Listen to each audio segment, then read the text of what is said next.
Duha ka semana na ang nakalabay sukad gibaha ang pipila ka lugar sa Davao City. Apan pipila sa mga apektadong residente ang padayon gyapon sa pagpanghinlo. Samtang gilaraw karon sa Davao City Council ang pagtukod og relokasyon alang sa mga informal settler nga naa sa danger zone. Ano ang report ni Jandy Esteban?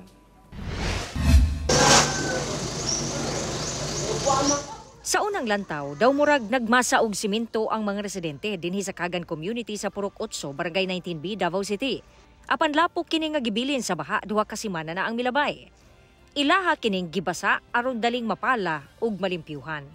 Napundo kini sa madrasa o usa ka Islamic school ug karon pa nila naatiman kay nabisi pud sila sa paghinlo sa ilang tagsa-tagsang panimalay. Nganong nagkalapok na da? Saan na? Sa kuno gikan sa bahan, sir. Nagbayanihan bron.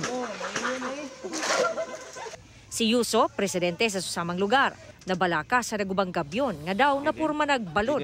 Human ang sagunsong pag-uwan, labi pa nga anaara sila namuyo daplin sa sapa. Ang kaning gabyon mo gud dapita katagakon namang gud. Nya ang among gikabalakan basig mudagan diri, moabot diri.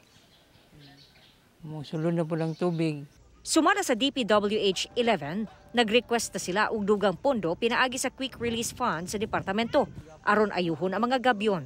Sa karon doon na ginipahigayon na repair ang DPWH sa mga lugar, particularly dito sa area na dunay dakong damage, aron protektado gyapon ang mga residente in case dunay pagbaha.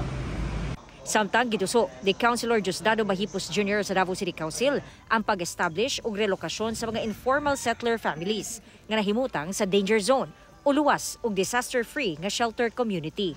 Kinahanglan nato luwas na lugar, no, luna.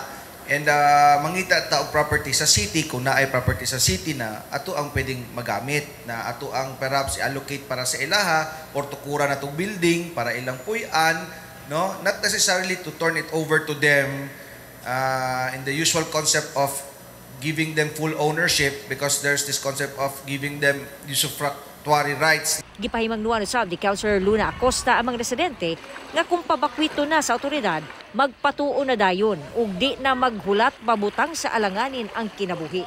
Ginapatuman na ang ordinansa kalabot sa Integrated Preemptive ug Emergency Evacuation System parahon sa katalagman, natural man o man-made.